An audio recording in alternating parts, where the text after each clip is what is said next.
अपनी छत से उतरा, अपनी वालदा माजदा के पास गया, अर्ज़ किया अम्मी जान मुझे इजाज़त दीजिए, मैं इल्म दीन हासिल करने के लिए बगदाद जाना चाहता हूँ। कहाँ जाना चाहता हूँ? बगदाद। पैदा हुए थे जब मोहल्ले के मकतब में गए थे, वो वाक़या तो आपने सुना होगा। एक ही मजलिस के अंदर कितने पारे सुनाए थे? 11। कितने सुनाए थे? 17। और कोई आवाज निकलेगी? कितने पारे सुनाए गौसे आजम ने? माशाल्लाह 17 पारे बोल रहा बच्चा। देखिए बड़े ने बोला तो छोटा बिल्कुल नकल कर रहा है। और कोई बतला सकता है अवाम में से कितने पारे सुनाया गौसे आजम ने? माशाल्लाह 11 बोल रहे हैं खान साहब। और कोई बता सकता है? शर्माने की कोई बात नहीं, हम तो गौसे आजम वाले हैं, क्योंकि गौसे आजम फरमाते हैं नेकों के लिए नेक मेरे लिए है, जो मुत्तकी परहेजगार हैं वो मेरे लिए हैं और बुरों के लिए मैं हूं। घबराने की जरूरत नहीं। मजलिसे गौसे आजम में बोलने की कोशिश करो, इंशाल्लाह दुनिया की हर मजलिस में बोलने के काबिल हो जाओगे। बताओ गौसे आजम ने कितने? चलिए ठीक है, अब ज्यादा इम्तिहान ना लो, क्योंकि हो सकता है कि आप क्लास छोड़कर निकल जाएं और दोबारा के लिए बोलो कि मौलाना को बिल्कुल रजा टाउन में इंटर मत होने देना। चलिए ठीक है, अगर ना भी होने दिया तो कोई मलाल नहीं, मैंने तो अपना मिजाज बतला दिया कि नीम का पेड़ हूं, है ना। अच्छा ये बतलाएं, अभी तक 11वीं शरीफ की दावत किसने नहीं खाया? किसने नहीं खाया अभी तक 11वीं शरीफ की दावत? अरे अगर ना खाया हो तो शर्माने की कोई बात नहीं, हाथ उठा दो। अच्छा ये बतलाइए 11वीं शरीफ की अभी तक किस किसने दावत खाया? यानी गौसे आजम की 11वीं खाओ तो शर्माओ, ना खाओ तो शर्माओ, ये भी कोई अजीब मामला है। हाजी अगर खाने वाले हो तो शान से बोलो कि खाते हैं तेरे दर का, पीते हैं तेरे दर का, दाना है तेरा दाना, पानी है तेरा पानी। या गौसे आजम आपको जो कुछ मिलता है आपके जद्दे करीम रसूल अकरम की बारगाह से मिलता है और आप इस कायनात वालों को बांटते रहते हैं। तभी तो हजरत अमजद रजा अमजद ने कहा है कि चल रहा है आलम में सिक्का गौसे आजम का, खा रही है ये दुनिया सदका गौसे आजम का। ये 11वीं के अंदर खाना खिलाना ना खान साहब के बस की बात है, ना मुअज्जिन साहब के बस की बात है, ना आपके बस की बात है। ये गौसे आजम की कुदरत की बात है। वो जिसके दिल में चाहते हैं अपनी मोहब्बत बेदार फरमा देते हैं और वो गुलामी का सबूत पेश करते हुए उनके नाम की नियाज। बेशक सुभान अल्लाह सुभान अल्लाह। लेकिन वही फिर पलट कर आता हूं, मैं दरख्त नीम का हूं, नाम से तो कुछ घबराहट होगी, छांव तो ठंडी दूंगा, पत्तों में कड़वाहट होगी। ये बतलाइएगा कि अब इस मजलिस के अंदर शायद 3 साल से लेकर 60 साल तक के तो लोग हैं, है ना। अल्लाह का शुक्र है जो 60 साल के हैं और इस मजलिस में हैं। अल्लाह तादम मर्ग उनको इसी तरीके से सेहत व सलामती अता फरमाए और दीनी मजालिस के अंदर हम तमाम को शिरकत करने की तौफीक अता फरमाए। गौसे आजम का फैजान बरसता है तो बरसता है और कभी उस फैजान से कोई टकराने की कोशिश ना करें। लेकिन ये बताएं कि हम कितने वफाशार गुलाम हैं गौसे आजम के, कि गौसे आजम के बचपने के हालात भी नहीं मालूम तो गौसे आजम की जवानी कहाँ से हमें मालूम होगी। जब गौसे आजम की जवानी मालूम नहीं होगी तो ये जवान कहाँ जाएंगे। ये जवान कौन सा रुख इख्तियार करेंगे जब हमें अपने आइडियल और अपने हीरोज की हिस्ट्री मालूम नहीं होगी? तो हम आधे बदन में नंगे नाचने वालों को ही तो अपना हीरो बनाएंगे। अरे रसूलुल्लाह के गुलामों की हिस्ट्री से हम दूर हो गए तो यकीनन फिल्म इंडस्ट्रीज के हम गुलाम। गौसे आजम ने ना ही 11 पारे सुनाया, ना ही 12 पारे सुनाया, ना ही 16 पारे सुनाया, ना ही 17 पारे सुनाया। सरकार गौसे आजम ने मुकम्मल 18 पारे सुनाए। पूरे 18 पारे सैयदना सरकार गौसे आजम रज़ियल्लाहु ताला अन्हु ने अलीफ बे के सबक में सुनाया। लेकिन उसके बावजूद अब गौसे आजम वालदा से अर्ज कर रहे हैं, अम्मी जान इजाजत दीजिए, मैं बगदाद जाना चाहता हूँ इल्म हासिल करने। सरकार गौसे आजम अपनी वालदा माजदा की बारगाह में हाजिर है। सोचिए कि वो गौसे आजम जिनकी विलादत के पहले रसूलुल्लाह सल्लल्लाहु ताला अलैहि वसल्लम ने बशारत सुनाई कि जिस तरीके से अल्लाह ने मुझे तमाम अंबिया का सरदार बनाया है, मेरे बेटे अब्दुल कादिर जिलानी को अल्लाह तमाम वलियों का सरदार बनाएगा। जिस तरीके से अल्लाह ने मुझे तमाम अंबिया का इमाम बनाया है, मेरे बेटे अब्दुल कादिर जिलानी को अल्लाह ने तमाम औलिया का इमाम बनाया। जब औलिया के इमाम का ये आलम है कि माँ से अर्ज कर रहे हैं, अम्मी जान इजाजत दीजिए, इल्म दीन हासिल करने के लिए मुझे बगदाद जाना है। और जिलान मौजूदा ईरान के एक कस्बा और देहात का नाम है। जिलान ईरान के हिस्से में था। ईरान से इराक की दूरी क्या है? हमसे ज्यादा फास्ट तो आप और फौरन गूगल में सर्च करके बतला दोगे कि हजरत दोनों के दरमियान में डिस्टेंस ये है। मैं कहता हूं मौजूदा दौर का डिस्टेंस तो बतला दोगे, लेकिन 900 साल पहले की पुरखतर राहें नहीं बता पाओगे।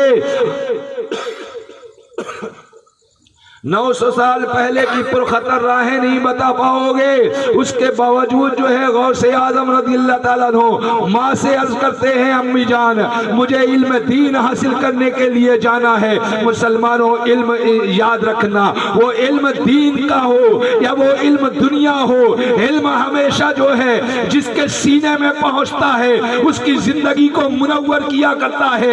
इल्म जब इंसान के सीने में आता है उसको शऊर जिंदगी अता किया करता है। इल्म जब इंसान की जिंदगी के अंदर जो है रहबरी करता है तो इंसान को बुराइयों से दूर करता हुआ नजर आता है। जब इल्म इंसान के सीने में उतरता है तो इस मिट्टी में बैठने वाले इंसान को आंतरिक तक जो है अंतरिक्ष तक के पहुंचाने की कुव्वत रखा करता है। जब दुनिया का इल्म लोग हासिल करते हैं तो चांद तक के चले जाया करते हैं, लेकिन जब दीन का इल्म वो हासिल कर लिया करते हैं तो चांद उनके इशारे में चलने लगता है, चांद उनके इशारे में घूमने लगता है। तो मैं ये कहना चाहता हूँ कि इल्म से एक बंदे मोमिन का रिश्ता कल भी था, आज भी है और कल भी होना चाहिए।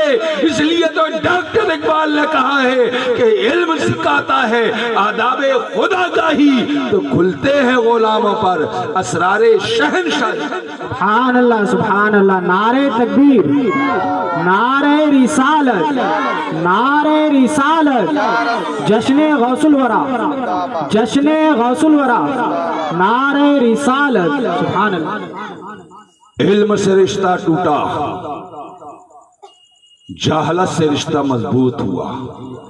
इल्म से रिश्ता टूटा, नेकियों से इंसान दूर हुआ। इल्म से रिश्ता टूटा, बुराइयों के करीब ये इंसान हुआ। इल्म से इंसान का रिश्ता टूटा, पड़ोसी उसके दुश्मन हो गए। इल्म से उसका रिश्ता टूटा, तिजारत उसकी बर्बाद हो गई। इल्म से उसका रिश्ता टूटा, सियासत में दरिया फट्टियां बिछाने के लायक हो गया। इल्म से उसका रिश्ता टूटा, क़यादत उसके हाथ से चले गई। इल्म से उसका रिश्ता टूटा, सियासत उसके हाथ से चले गई। इल्म से रिश्ता टूटा, हुकूमत उनके हाथ से चले गई। इल्म से रिश्ता टूटा, गुलामी की जंजीरें इन हाथों में। बतलाइए, गुलामी की जंजीरें क्या इन हाथों में नहीं है? वजह मुसलमान होना नहीं, वजह है एजुकेशन से दूर होना, वजह है तालीम से दूर होना। क्योंकि क्वालिटी वाले इंसान को हर कोई पसंद करता है। ठीक है, तासुब मानता हूं मैं उनका दलाल बनकर बात नहीं कर रहा हूं। और दुआ कीजिए कि अल्लाह ताला जब तक इस जुबान में बोलने की कुव्वत अता फरमाए तो किसी की दलाली भी इस जुबान पे ना आए। जब भी बात करूं, हक की बात करूं, सच की बात करूं, बुजुर्गों की तालीमात को आम करूं। जो दीन मुस्तफ़ा सल्लल्लाहु ताला अलैहि वसल्लम है उसको सही तरीके से अपनी आवाम के दरमियान में बयान कर सकें। तो गौसे आजम हैं 18 पारे पहली मजलिस में सुनाने वाले, इल्म दीन हासिल करने के लिए जीलान से बगदाद जा रहे हैं। बतलाओ अपनी मस्जिद के मदरसे कितने आबाद हैं? सुबह 4 बजे 5 बजे उठकर बच्चे का टिफिन तैयार करने वाली माँ क्या अपने बेटे को मदरसा पहुंचाने के लिए तैयार नहीं कर सकती? और वो बाप अपने बिस्तर में पड़े रहता है। स्कूल पहुंचाने की भी जिम्मेदारी अम्मा जान की है। जिनकी जिम्मेदारी थी किचन संभालने की, वो बच्चों को संभालते हुए स्कूल जा रही है। बतलाइए, मदरसे के लिए कभी माँ को ये तौफीक मिली? कभी बाप के दिल में ये जज्बा पैदा हुआ कि आज गौसे आजम की 11वीं के नाम पर 1 लाख रुपए की नियाज करने वाले, कभी तूने मदरसे में 1000 रुपए गौसे आजम की खुशनुदी के लिए खर्च किया? कभी कौम के किसी गरीब बच्चे के इल्म के लिए तूने 1000 रुपए दान किया? नहीं, बिल्कुल नहीं। 11वीं भी हो रही है तो काला टाइट करने फैजान के लिए नहीं हो रही। और जिनके दिलों में इतना खुलूस बाकी है, अल्लाह उन्हें गौसे आजम के फैजान से बराबर माला माल कर। क्योंकि हम जो है अंदर का तो छुपा सकते हैं कि हमारे दिल के अंदर क्या है, लेकिन जिनकी 11वीं कर रहे हो ना, वो रोशन ज़मीर हैं, उनसे कुछ नहीं छुपा सकते कि 11वीं सालाना पार्टी हो रही है या गौसे आजम की जो है खुशनुदी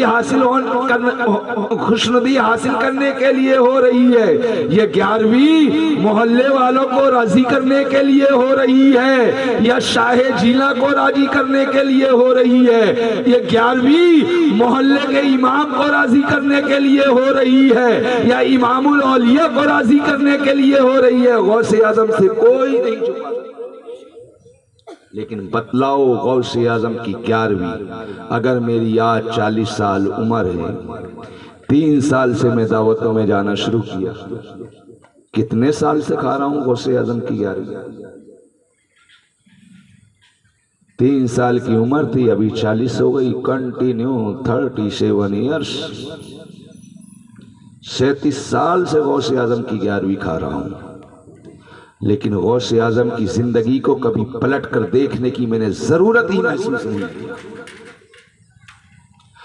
गौसे आजम की सीरत से कभी मैंने अपनी जिंदगी को तब्दील करने का सोचा ही नहीं। मैंने सिर्फ ये सोचा कि गौसे आजम मुश्किलों को टालने वाले हैं, चलो 11वीं करा देता हूं। यकीनन मेरे गौस फरमाते हैं, मेरे गुलामों, अगर तुम मुश्किल में हो तो अपने गौस को पुकारो, मैं मदद के लिए चला आऊंगा।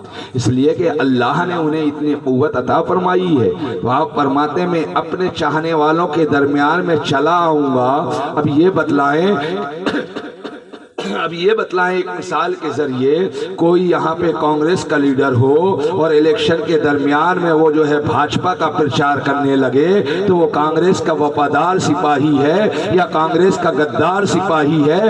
यकीनन वो कांग्रेस का गद्दार सिपाही होगा। या कोई भाजपा का लीडर हो और वो बहुजन का प्रचार करने लगे, तो क्या वो भाजपा का वफादार सिपाही है या वो भाजपा का गद्दार है? उसी तरीके से बहुजन पार्टी का अगर कोई हो और किसी चौथी पार्टी का काम करने लगे तो यकीनन जब ये खबर पहुंचेगी ऊपर के लीडरान इसको धक्के मार के अपने ऑफिस से बाहर कर देंगे। लेकिन ये भी हो सकता है कि ये जो है अपने आप को सीसीटीवी कैमरे से बचाकर सारा काम कर जाए, अपनी पार्टी को चूना लगा जाए। लेकिन ऐ लोगों, जिस गौसे आदम को हम मानते हैं वो गौसे आदम इस सीसीटीवी कैमरे के मोहताज नहीं है। मेरे गौसे आदम इरशाद फरमाते हैं, मैं अल्लाह के शहरों को इस तरह देखा करता हूँ जैसे अपनी हथेली में राई के दानों को देखता हूँ। सुभान अल्लाह, माशाअल्लाह। अल्लाह के शहरों में अल्लाह के ये बंदे भी रहा करते हैं, वही गौसे आजम का दम भरने वाले गुलाम भी रहा करते हैं। अब वो गौसे आजम का दम भरे और काम शैतान की तरह करे तो बतलाओ क्या गौसे आजम उनके ऊपर रहम फरमाएंगे? अरे तब भी वो आले नबी हैं, औलादे अली हैं। हम गुनाहगारों के ऊपर रहम फरमाते हैं, हम सियाकारों के ऊपर रहम फरमाते हैं, हम फाका कशों के ऊपर रहम फरमाते हैं। वो खुद तो भूखे रह लेते हैं आले मोहम्मद, लेकिन अपने दर पे मांगने वाले मंगतों को कभी खाली हाथ नहीं लुटाया करते। इसलिए किसी दीवाने ने कहा है, रह के पाकों में गरीबों को खिलाने वाले ऐसे होते हैं मोहम्मद के घर आने वाले। मिट गए मिटते हैं, मिट जाएंगे, आधा तेरे ना मिटा है न मिटेगा कभी चर्चा। वाह, सुभान अल्लाह, सुभान अल्लाह। तो मैं अर्ज कर रहा हूं कि गौसे आज़म इल्म दीन हासिल करने के लिए निकले। आज वही इल्म की तौफीक न माँ को है न बाप को है। शिकवा है बेटा ना फरमान हो गया। अब ढूंढो शहर में बाबा कौन से। इमाम साहब ताबीज दे दीजिए, सबसे अच्छा धंधा। हींग लगे ना फिटकरी, रंग चोखा का चोखा। उमूमी तौर पर इंसान अपनी जिंदगी में, इंसान की जिंदगी 4 एंगल से घिरी हुई है। नंबर 1, फिजिकली इंसान का फिट होना, यानी उसकी हेल्थ परफेक्ट होना। नंबर 2, फाइनेंशियली, आर्थिक स्थिति या तो खराब होगी, अच्छी होगी या मीडियम होगी। जब आर्थिक स्थिति इंसान की अच्छी होती है तो वो भी बता देती है कि ये किस हाल में है। और जब आर्थिक स्थिति, फाइनेंशियली कंडीशन बिगड़ जाती है तो चेहरा मोहरा भी बतला देता है कि पहले ये कहाँ था, अब कहाँ है। ठीक है। तीसरा होता है घरेलू मामलात, बीवी बच्चे, अम्मी अब्बू वगैरह वगैरह। मुझसे ज़्यादा तो आप लोग एक्सपीरियंस वाले हो, है ना। मैं क्या बयान करूं, ऐसी चीज़ें आप लोगों के एक्सपीरियंस में बहुत ज़्यादा होती है माशाल्लाह। हज़रत हाफिज़ कारी कलीम सिद्दीकी साहब तशरीफ लाए हैं। मैं हजरत से गुजारिश करूंगा कि स्टेज में तशरीफ ले आए। आइए हजरत। तीसरा हो गया घरेलू मामलात, चौथा हो गया मन का कीड़ा, जिन्हें, आइए हजरत ऊपर तशरीफ लाइए ना, जिन्हें खुद पर यकीन नहीं होता वो दूसरों पे शक किया करते। जिन्हें खुद पर एतमाद नहीं होता वो खुदा पर भी एतमाद नहीं कर पाते। खुदा एतमादी के लिए खुद एतमादी भी जरूरी है। और जहां खुद एतमादी, सेल्फ कॉन्फिडेंस ना हो, वहां पे शक का कीड़ा चलता। पड़ोसी देख रहा था तो आज सुबह सुबह उसने ऐसी आंखें करके क्यों देखा। चलो ढूंढो चमत्कारी बाबा को। चली अब कौम फर्ज को छोड़ी, वाजिब को छोड़ी, सुन्नतों को छोड़ी, सीरतों को छोड़ी, सब छोड़ी। अब बाबा के दरबार में लगी है भीड़। बहुत दिन से परेशान है, कारोबार बराबर नहीं चल रहा है। जाहिर सी बात है, जब फाइनेंशियली कंडीशन बिगड़ी होती है ना, तो दूर के घर के अंदर भी जो है खाना जंगी चालू हो जाती है। हर शख्स को, मान लीजिए एक घर में 4 भाई हों, 3 बढ़िया कमा रहे हो, चौथा भी कमाता था, लेकिन अचानक उसकी जिंदगी ने करवट ली, उसकी आमदनी के जराए बंद हो गए। अब वो चौथा भाई कुछ कमा नहीं पा रहा, तो वो 3 भाइयों की नजरों में भी खटकने लगता है। जनाब हजरत, बराबर तेरा कारोबार बराबर नहीं चल रहा है, घर में भी हालात सही नहीं है। कम वक्त, अब देखना पूरे अंदाजे टोले मार रहा है। 4 झोपड़े उसको मारना था।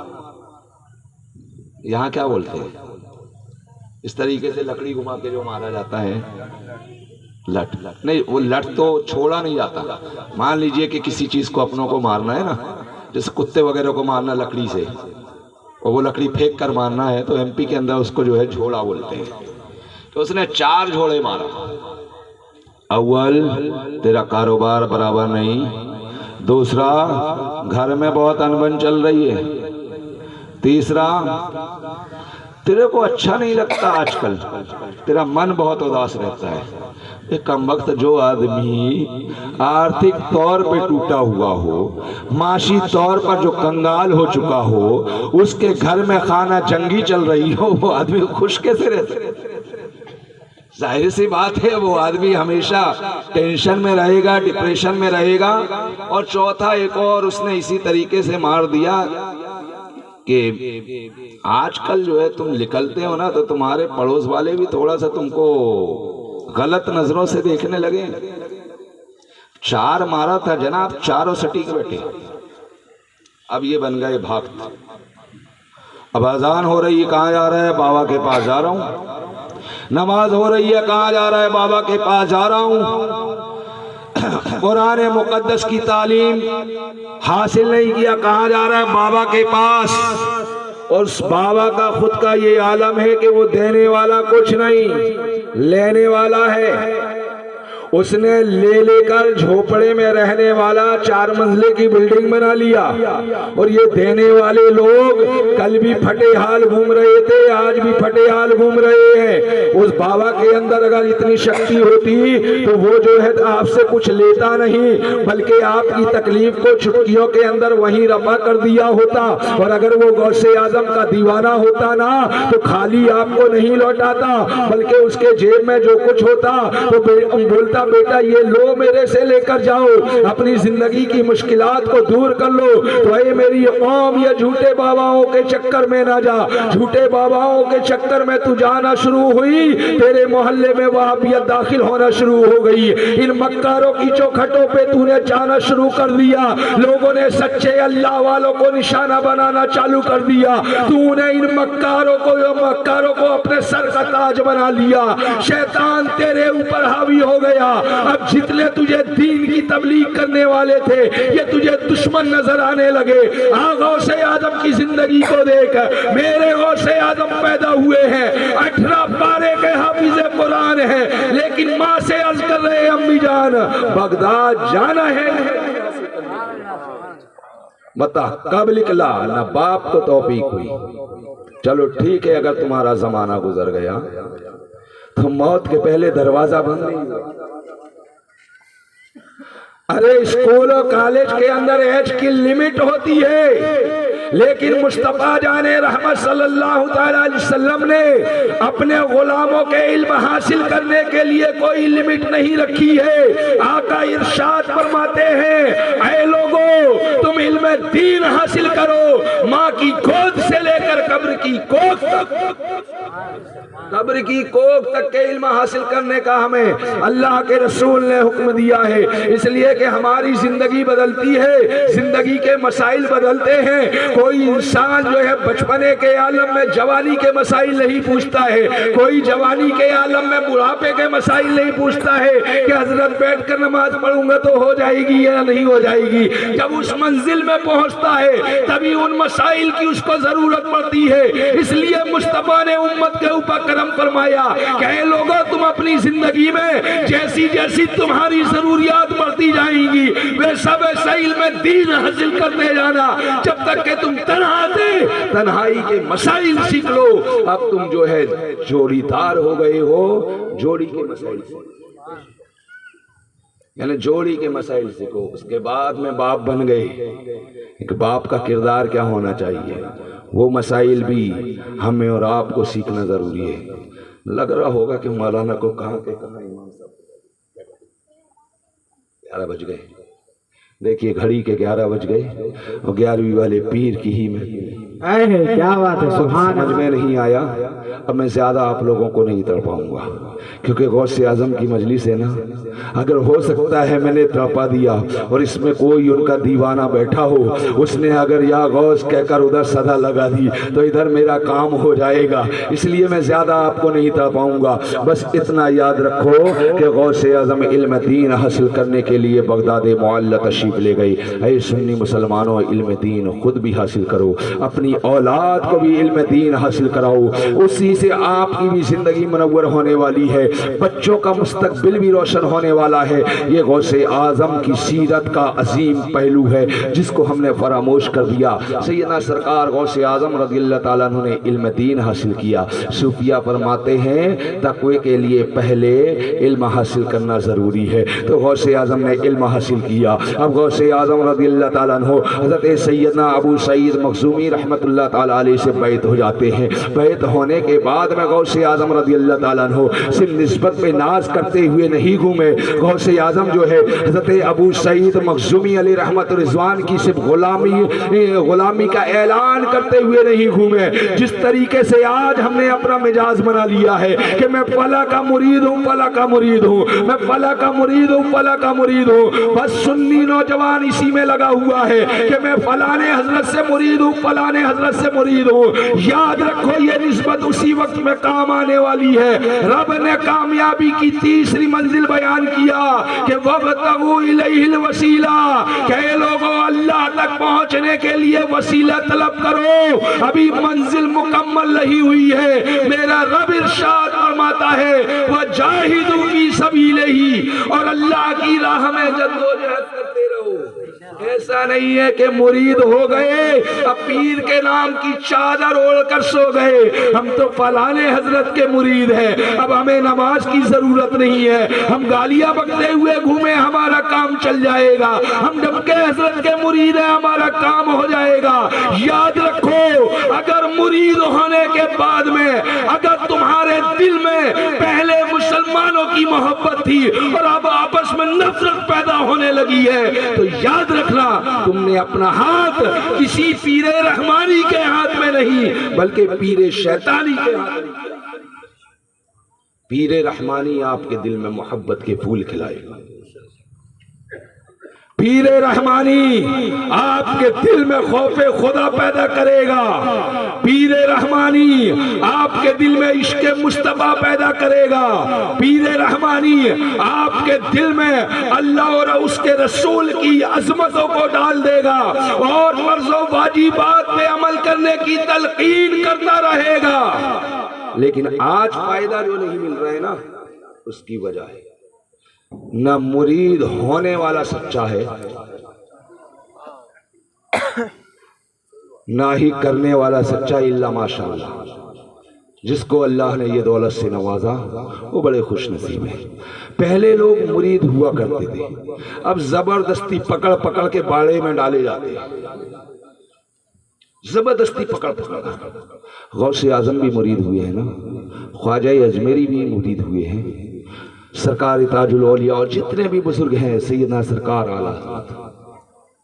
कल तक के पीर अपने मकाम पर बैठा होता था, जिसे मुरीद होना होता था सैकड़ों किलोमीटर का सफर तय करता था, वो जाकर उनके जाहिर को भी देखता था, उनके बातिन को भी देखता था, पहले दिल देता था बाद में। पहले दिल देता था, बाद में हाथ देता था, और वो भी इतना रोशन ज़मीर होता था कि उसकी नजर इसके जेब में नहीं हुआ करती थी, आने वाले के दिल में हुआ करती थी। वो भी एक निगाह डालता था, इसके बातिन को भी पाक कर दिया करता था।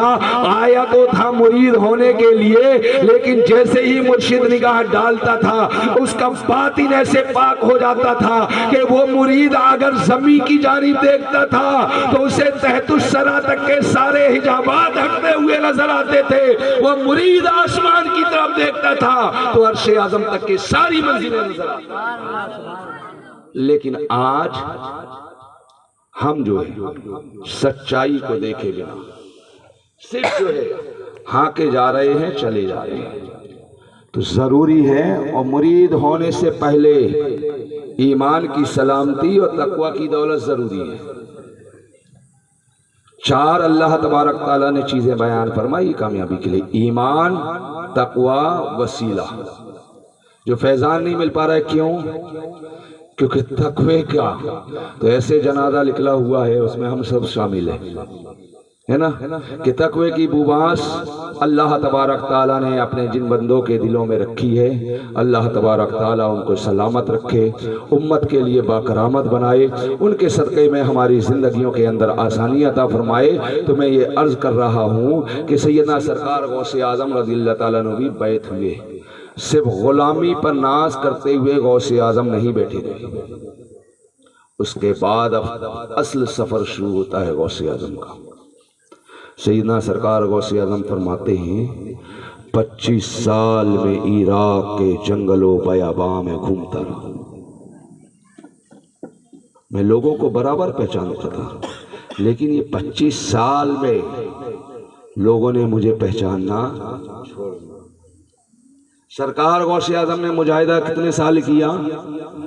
25 साल।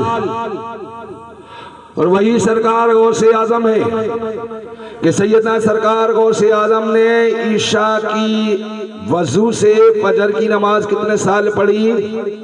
40 साल।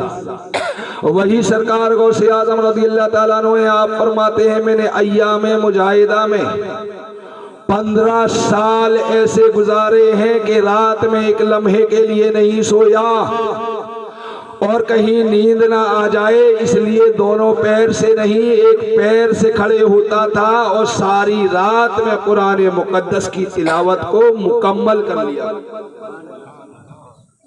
गौसे आज़म फरमाते हैं कि मैं 15 साल तक के कंटिन्यू कुरान मुकद्दस की तिलावत को हर रात में कुरान मुकम्मल करता रहा।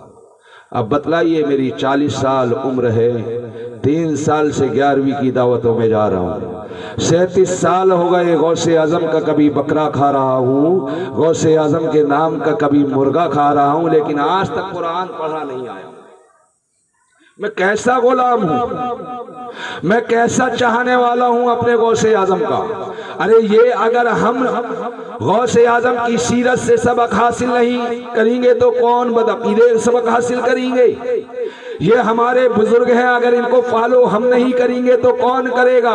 सैयदना सरकार गौसे आज़म रज़ियल्लाहु ताला अन्हु फरमाते हैं, ऐ लोगों, जब मैं मुजाहिदा करता रहा, एक जमाना गौसे आज़म रज़ियल्लाहु ताला अन्हु का ऐसा आता है कि सरकार गौसे आज़म है, एक खंडर मकान था, उस मकान में जाके गौसे आज़म रज़ियल्लाहु ताला अन्हु अल्लाह के जिक्र के में मशगूल हो जाते हैं। और आपने इरादा फरमाया था कि आज मैं उस वक्त तक के नहीं खाऊंगा, उस वक्त तक के मैं नहीं पीऊंगा जब तक कि अल्लाह तबारक ताला की जानिब से मुझे हुक्म ना हो जाए। रिवायत के अंदर आता है 25 दिन या 40 दिन तक के गौसे आज़म उसी खंडर मकान में खड़े होकर अल्लाह की तस्बीह और तहलील करते रहे। ना आपने एक कतरा पानी पिया, ना एक लुकमा आपने खाना खाया।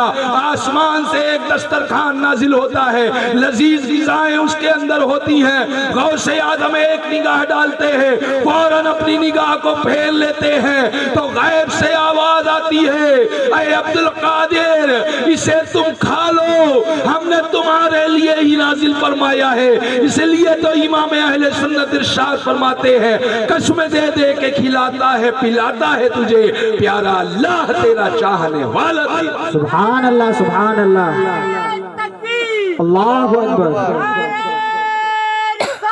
या रसूल अल्लाह, जिंदाबाद जिंदाबाद जिंदाबाद जिंदाबाद जिंदाबाद। अब आखिर में आप सोच रहे होंगे पूरी महफिल खत्म होने के करीब हो गई, लेकिन मौलाना सही में कड़विच वाली नीम के पेड़ है, अभी तक के कोई करामत बयान किए नहीं।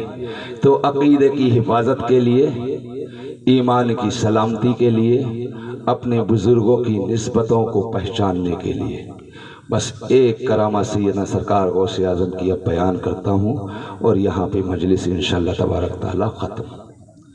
आज दुनिया बड़ी टेंशन में है, जो ताकत रख रहा है वो भी घबराया हुआ है, जो कमज़ोर है वो भी घबराया हुआ है। दुनिया धीरे धीरे वर्ल्ड वार 3 की जानिब बढ़ती जा रही है। जिन मुल्कों के पास बड़े बड़े हथियार हैं वो भी घबराए हुए हैं, जिनके पास फाइटर जेट नहीं है वो भी घबराए हुए हैं। लेकिन साइंस और टेक्नोलॉजी को तो देखो क्या कमाल हासिल किया है।